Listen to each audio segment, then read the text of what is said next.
Good morning all of students. आज हम 12 physics का पहला जो अध्याय है विद्युत क्षेत्र के बारे में अध्ययन करने वाले हैं।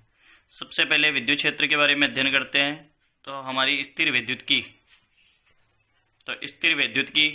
की परिभाषा देखते हैं। भौतिक विज्ञान की वह शाखा जिसके अंतर्गत हम आवेशों का अध्ययन करते हैं और आवेशों की अंतः क्रियाओं का अध्ययन करते हैं, स्थिर विद्युत्की कहलाती है। अब स्थिर विद्युत्की के अनुप्रयोग क्या है? दैनिक जीवन में हम देखते हैं कि छाया प्रति machine, photocopy machine, computer printers और स्थिर विद्युत स्मृति, ये मेमोरी कार्ड वगैरह और भूकंप लेखी आदि है। ये सब स्थिर विद्युत्की पर आधारित उपकरण है। और अब हम बात करते हैं विद्युत आवेश। विद्युत आवेश के बारे में बात करते हैं। विद्युत आवेश, इलेक्ट्रिक चार्ज। सबसे पहले देखते हैं, देखो विद्युत आवेश की खोज किसने की? लगभग 600 ईसा पूर्व ग्रीस देश के मिलेटस के निवासी थेलस ने एम्बर को रेशेदार पदार्थ जैसे कि ऊन से रगड़ा और पाया कि एम्बर छोटे छोटे धूल के कणों, भूसे एवं कागज के टुकड़ों को आकर्षित करने लगा। ऐसी अवस्था में एम्बर को आवेशित कहा गया। अब थेलस के दिमाग में ये आया या क्वेश्चन आया कि भाई एम्बर को रेशेदार ऊन से रगड़ने पर ये धूल के कणों को, भूसे के कणों को और कागज के टुकड़ों को आकर्षित क्यों कर लेता है? तो उसने बोला कि ये आवेशित हो गया है।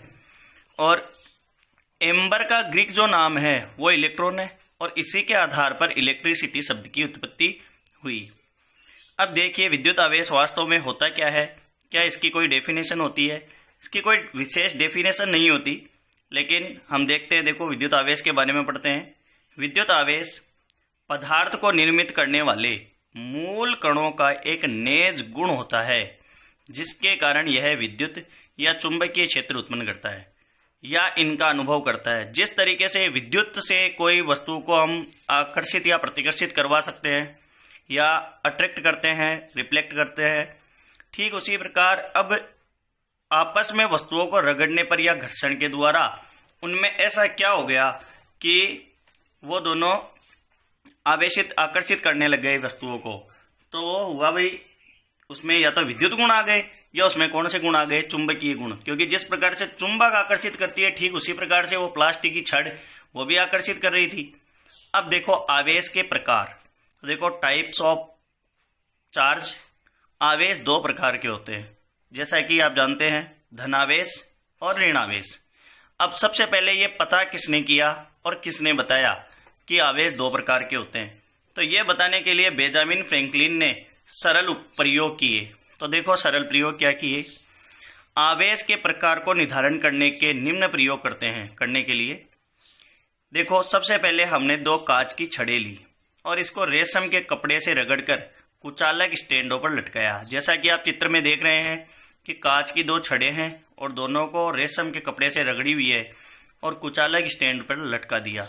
कुचालक स्टैंड पर लटकाया तो देखो दोनों के मध्य हो रहा है प्रतिकर्षण। अब इसी प्रकार एक दूसरी छड़ और ली जो थी अपनी। इसी प्रकार यदि एबेनोइड की छड़ को बिल्ली की खाल से रगड़कर लटकाए तो ये दोनों भी क्या करती है? प्रतिकर्षित करती है। तो देखो प्रयोग नंबर 1, कांच की छड़ों को रेशम के कपड़े से रगड़कर, और एबेनोइड को प्रयोग नंबर 2 में एबेनोइड की छड़ को बिल्ली की खाल से रगड़कर लटकाया गया। दोनों स्थितियों में प्रतिकर्षण हो रहा है। अब तीसरी स्थिति देखिए, लेकिन यदि एक तो ले ली हमने बिल्ली की खाल से रगड़ी हुई एबेनोइड की छड़ और दूसरी ले ली रेशम के कपड़े से रगड़ी हुई कांच की छड़। देखो एक तो ले ली मैंने कांच की छड़, दूसरी ली हमने एबेनोइड की छड़। दोनों अलग अलग आवेश से आवेशित थी। देखो दोनों के मध्य हो गया आकर्षण। तो अब हमारे इन तीनों प्रयोगों से निष्कर्ष निकला। निष्कर्ष क्या निकला? कि समान प्रकृति के आवेश परस्पर प्रतिकर्षित होते हैं तथा विपरीत प्रकृति के आवेश परस्पर आकर्षित होते हैं। अब ये बात बताई थी विद्युत आवेश के लिए धनात्मक और ऋणात्मक नाम बेंजामिन फ्रैंकलिन ने स्वेच्छा से दिया। अपनी इच्छा से एक को मान लिया उसने धनावेश और दूसरे को मान लिया उसने ऋणावेश। अब देखो बात करते हैं परमाणु की प्रकृति। आधुनिक मत के अनुसार जो द्रव्य है वो छोटे छोटे इकाइयों से मिलकर बना हुआ है, जिसके और अधिक टुकड़े नहीं हो सकते, अर्थात तो वो परमाणुओं से मिलकर बना हुआ है। परमाणु स्वयं नाभिक हो, यानी कि जिसमें प्रोटॉन और न्यूट्रॉन होते हैं। नाभिक में तो क्या होते हैं, प्रोटॉन और न्यूट्रॉन तथा इलेक्ट्रॉनों से बनता है। प्रोटॉन धनावेशित, न्यूट्रॉन उदासीन होता है तथा इलेक्ट्रॉन ऋणावेशित कण होते हैं। प्रत्येक परमाणु में धनावेशित प्रोटॉनों की संख्या और ऋणावेशित इलेक्ट्रॉनों की संख्या बराबर होती है। अतः परमाणु विद्युत का क्या होता है, उदासीन। भाई सीधी सी बात ये हो गई, प्लस और माइनस आवेश दोनों बराबर हो गया और दोनों एक दूसरे के विपरीत होते हैं, तो परमाणु कैसा हो गया, उदासीन, क्योंकि प्लस माइनस के प्रभाव को कम कर देगा और माइनस प्लस के प्रभाव को कम कर देगा। अब वस्तुओं को आवेशित करने की विधियां देखते हैं। Charging by friction. सबसे पहली जो विधि है, ये 3 प्रकार की विधियां हम पढ़ेंगे। एक पढ़ेंगे घर्षण द्वारा आवेशन, दूसरा पढ़ेंगे चालन द्वारा आवेशन और तीसरा पढ़ेंगे प्रेरण द्वारा आवेशन। तो देखो, पहला देखिए आप, घर्षण द्वारा आवेशन। जब हम 2 वस्तुओं को रगड़ते हैं, जैसा कि आपने देखा होगा कई बार आप कंघी करते हैं या सूखे बालों में कंघी रगड़ते हैं, बाल बनाते हैं, तो कंघे में भी छोटे कागज के कणों को अपनी ओर आकर्षित करने के गुण आ जाते हैं। तो ये गुण कहाँ से आया? या फिर कई बार वो बालों को अपनी ओर आकर्षित करता है, तो ये गुण कहाँ से आया? इसके बारे में हम अध्ययन करेंगे। जब 2 वस्तुओं को आपस में रगड़ा जाता है तो उनमें से उत्पन्न जो विद्युत है उसको घर्षण विद्युत कहेंगे। अब ये एक विद्युत आवेश, स्थिर विद्युत आकर्षण बल लगेगा, तो इसे क्या बोलेंगे अपन? इसे बोलते हैं अपन घर्षण विद्युत। ऐसा करने पर किसी एक वस्तु से दूसरी वस्तु में क्या हो जाता है भाई, इलेक्ट्रॉनों का क्या होता है, स्थानांतरण होता है। अब हमने देखा भाई नाभिक में तो क्या होता है, प्रोटॉन और न्यूट्रॉन होते हैं, जबकि कक्षाओं में क्या होते हैं, इलेक्ट्रॉन। और इलेक्ट्रॉन को थोड़ी सी ऊर्जा देते ही, केमिस्ट्री में हमने पढ़ रखा है कि वो क्या हो जाएगा, परमाणु से बाहर निकल जाएगा। तो वस्तुएं इलेक्ट्रॉन त्याग देती है। इलेक्ट्रॉन त्यागने वाली वस्तु को तो धनावेशित बोला गया, और जबकि इलेक्ट्रॉन ग्रहण करने वाली वस्तु कैसी हो जाती है, ऋणावेशित हो जाती है। इस प्रक्रिया में स्थानांतरित आवेश बहुत ही अल्प होता है। अब देखिए, मैं आपको कुछ जो धनावेश है उनके उदाहरण बता देता हूं। जैसे कांच की छड़, बिल्ली की खाल, ऊनी कपड़ा, ये सब इलेक्ट्रॉन त्यागने की प्रवृत्ति रखती है, इसलिए इन्हें धनावेशित कहा गया। और अगली है अपने पास में ऋणावेशित। देखो, ऋणावेशित में हो गया रेशम कपड़ा, प्लास्टिक छड़, एबेनोइड छड़, एम्बर, एबेनोइट और प्लास्टिक रबड़। ये सब जो प्रकृति रखती है वो इलेक्ट्रॉन ग्रहण करने की प्रकृति रखती है। तो ये हो गई अपने ऋणावेशित वस्तुएं। अब देखिए मित्रों, तुलना करते हैं कि कुचालक वस्तुओं और सुचालक वस्तुओं को किस प्रकार से आवेशित करें। देखो, यदि कांच की छड़ के स्थान पर हम तांबे की छड़ को हाथ से पकड़कर किसी अन्य पदार्थ जैसे कि ऊनी कपड़े या रेशम के कपड़े से रगड़े, तो ऊनी कपड़े से छड़ को स्थानांतरित आवेश हमारे शरीर से होता हुआ, क्योंकि हमारा शरीर सुचालक होता है, शरीर से होता हुआ कहाँ चला जाएगा, धरती में प्रवाहित हो जाएगा। अतः हम हाथ से पकड़कर चालक छड़ को आवेशित नहीं कर पाते। लेकिन यदि चालक छड़ में कुचालक हत्था लगा दिया जाए, जैसे लकड़ी या प्लास्टिक का, तो हम उसे क्या कर सकते हैं, घर्षण द्वारा आवेशित कर सकते हैं। अब देखिए, दूसरी जो विधि है वो है आपके पास में चालन या स्पर्श द्वारा आवेशन। इसमें भी हम सुचालक वस्तुओं को आवेशित करते हैं।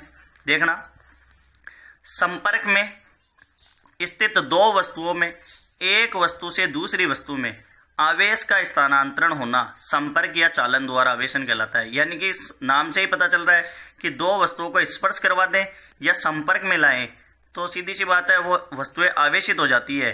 तो इस प्रक्रिया को क्या बोलेंगे अपन, संपर्क द्वारा आवेशन या स्पर्श द्वारा आवेशन।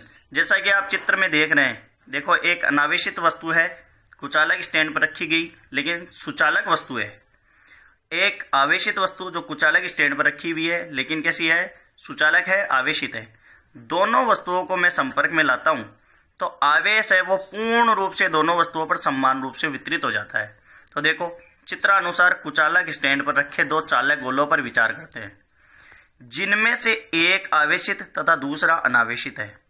जब इन दोनों को संपर्क में लाया जाता है तो प्रतिकर्षण के कारण आवेश दोनों गोलों पर समान रूप से वितरित हो जाता है, क्योंकि प्लस प्लस आप जानते हैं समान समान क्या करता है, एक दूसरे को रिफ्लेक्ट करता है, प्रतिकर्षित करता है। तो जैसे ही रिपल्सन लगेगा और ये एक दूसरे को प्रतिकर्षित करेगा तो ये दोनों पर समान रूप से फैल जाएगा आवेश। अब इन दोनों को यदि अलग अलग कर दें, अब देखो दोनों गोलों को अलग अलग करने पर दोनों गोले समान आवेश से आवेशित हो जाते हैं। तो इस तरीके से हम सुचालक वस्तुओं को चालन द्वारा या स्पर्श द्वारा आवेशित कर सकते हैं। अब अगला अपने पास में दिया गया है प्रेरण द्वारा आवेशन। सबसे अच्छा और सबसे उपयुक्त जो विधि है, ये सबसे अच्छी विधि है। देखो प्रेरण द्वारा आवेशन क्या है, वह प्रक्रिया जिसके अंतर्गत हम आवेशित वस्तु द्वारा अनावेशित वस्तु पर स्पर्श किए बिना या बिना स्पर्श किए विपरीत प्रकृति का आवेश उत्पन्न कर दिया जाए या विपरीत प्रकृति का आवेश उत्पन्न कर दे, तो इसे प्रेरण द्वारा आवेशन कहते हैं। अब देखिए प्रेरण द्वारा आवेशन सबसे उपयुक्त विधि मानी जाती है। देखो प्रेरण द्वारा आवेशन में जैसे कि आपने चित्र में देखा, एक उदासीन चालक गोला है। इस उदासीन चालक गोले के पास में मैं कोई आवेशित छड़ लेकर जाता हूं। जैसे ही आवेशित छड़ लेकर जाता हूं तो मैंने बताया था कि ये जो उदासीन चालक गोला है इसमें प्लस आवेश भी और माइनस आवेश भी है। लेकिन देखो यहाँ जो मैं ऋणावेशित छड़ लेकर गया तो ये धनावेश को अपनी ओर आकर्षित कर लेती है, जबकि ऋणावेश को क्या कर देती है, दूसरी साइड में प्रतिकर्षित कर देती है। अब सेम मित्रों देखो यही थ्योरी अपन को यहाँ लिखनी है कि हमने चित्रानुसार कुचालक स्टैंड पर रखे उदासीन चालक गोले के पास में कोई ऋणावेशित छड़ लाते हैं, तब गोले की सामने वाली सतह पर प्रेरण द्वारा विपरीत प्रकृति का आवेश आ जाता है। प्रेरण यानी कि प्रेरित करता है। ये जो माइनस है वो प्लस को क्या कर लेता है, अपनी ओर आकर्षित, जबकि माइनस माइनस को क्या कर देता है, प्रतिकर्षित। जबकि दूसरी सतह पर ऋणावेश चला जाता है। जब दूसरी सतह को भू संपर्कित किया जाए, देखो दूसरी सतह को मैंने कर दिया भू संपर्कित किया जाए तो प्रतिकर्षण के कारण संपूर्ण ऋणावेश पृथ्वी में चला जाएगा। अब आप जानते हैं भाई माइनस से माइनस सम्मान को क्या करता है, प्रतिकर्षित। तो प्रतिकर्षण के कारण सारा का सारा आवेश है जो ऋणावेश है वो वहां चला जाएगा, पृथ्वी में चला जाएगा। और अब यदि ऋणावेशित छड़ को वहां से हटा लेते हैं तो इस प्रकार धातु का गोला धनावेशित हो जाता है और ये जो धनावेश है वो पहले जो सामने वाली सतह पर था ये पूर्ण गोले में फैल जाता है।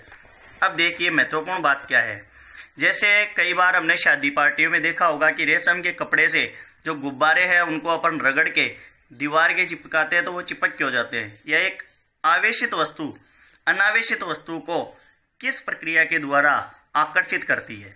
तो देखिए एक आवेशित वस्तु अनावेशित वस्तु को आकर्षित करती है, क्योंकि जब आवेशित वस्तु को अनावेशित वस्तु के पास में लाया जाता है, ठीक प्रकार यहाँ इस गोले में देखो हमने ऊपर पढ़ा था कि उदासीन जो गोला है उसके पास में अपन ऋणावेशित वस्तु को लेकर जा रहे हैं, तो प्रेरण के द्वारा विपरीत प्रकृति का आवेश हो गया और प्रेरण के द्वारा विपरीत प्रकृति का आवेश हुआ तो इन दोनों के मध्य क्या हो गया, विपरीत प्रकृति का आवेश। हम जानते हैं सरल प्रयोगों में हमने पढ़ा था कि ये दोनों क्या करते हैं, आकर्षित होते हैं। तो देखिए तो यहाँ भी हमने यही थ्योरी लिख रखी है, जब पास में लाया जाता है तो प्रेरण द्वारा अनावेशित वस्तु पर विपरीत प्रकृति का आवेश आ जाता है और विपरीत प्रकृति के आवेश एक दूसरे को क्या करते हैं, आकर्षित करते हैं। तो इस तरीके से हम कह सकते हैं कि भाई जो आवेश है अनावेशित वस्तु है वो आवेशित वस्तु एक दूसरे को क्या करती है, आकर्षित करती है।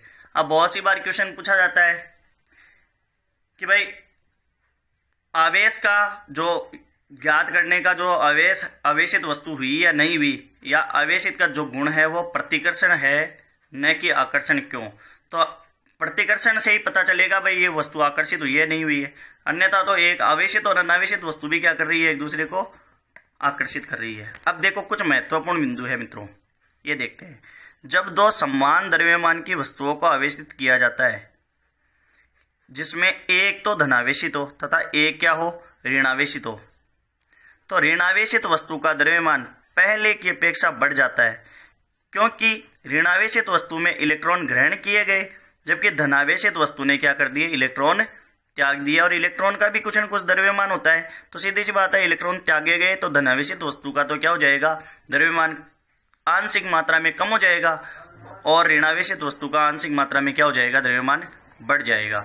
अब देखो विद्युतीकरण का सही परीक्षण प्रतिकर्षण है न कि आकर्षण। अब विद्युतीकरण का सही परीक्षण मैंने देखो पहले भी बताया था अभी कि सही परीक्षण कौन सा है, प्रतिकर्षण है। क्यों है, क्योंकि एक आवेशित वस्तु अनावेशित वस्तु को भी क्या कर लेती है, आकर्षित करती है। अब देखो तीसरा, जब अक्स किरणें क्या होती है, जिनकी देखो तरंग दैर्घ्य 0.1 एंगस्ट्रॉम से 10 एंगस्ट्रॉम के मध्य तरंग दैर्घ्य वाली विद्युत तरंग दैर्घ्य प्रकाश की विद्युत चुंबकीय विकिरण होती है, इनको क्या बोलते हैं अपन, अक्स किरणें, एक धातु की सतह पर आपतित की जाए तो धातु से इलेक्ट्रॉन उत्सर्जित होते हैं, परिणाम स्वरूप धातु की सतह धनावेशित हो जाती है। तभी आपने देखा होगा ये वही अक्स किरणें हैं जिसमें अक्षरा करवाया जाता है, और अक्षरा जब हम करवाने जाते हैं तो हमारे कोई लॉकेट या कोई धातु की जो भी चीज़ है, बेल्ट वगैरह, वो सब खुलवा लेते हैं। क्यों? क्योंकि देखो जब आपतित होगी तो सीधी सी बात है, इलेक्ट्रॉन उत्सर्जित होते हैं, धातु की सतह है पर आपतित की जाए तो धातु से इलेक्ट्रॉन उत्सर्जित हो जाएंगे और इससे क्या हो जाएगा, धातु धनावेशित हो जाएगी, तो व्यक्ति के दुर्घटना हो सकती है या समस्या आ सकती है। इसलिए हमें वो अक्स, जब हम अक्स-रे करवाते हैं तो जितनी भी धातु की वस्तुएं हमने पहन रखी है वो सब खुलवा दी जाती है। देखो, आवेश का संसूचन एवं मान स्वर्ण पत्र विद्युतदर्शी, इलेक्ट्रोमीटर या वोल्टमीटर तथा प्रक्षेप धारामापी से किया जाता है। भाई आवेश का संसूचन कौन कौन से उपकरणों द्वारा किया जाता है, तो ये मैंने बता दिया। आज के टॉपिक में सबसे महत्वपूर्ण जो बात थी वो थी अपने वस्तुओं को आवेशन करने की सबसे उपयुक्त विधि कौन सी है। दूसरा क्वेश्चन, एक आवेशित वस्तु अनावेशित वस्तु को किस प्रकार से आकर्षित करती है। और तीसरी बात ये कि विद्युतीकरण का सही परीक्षण आकर्षण है या प्रतिकर्षण, समझाइए। तो आज के चैप्टर में हम इतना ही पढ़ेंगे। कल हम विद्युतदर्शी, कूलाम बल, आवेश के मात्रक, विमा के बारे में पढ़ने वाले हैं। धन्यवाद।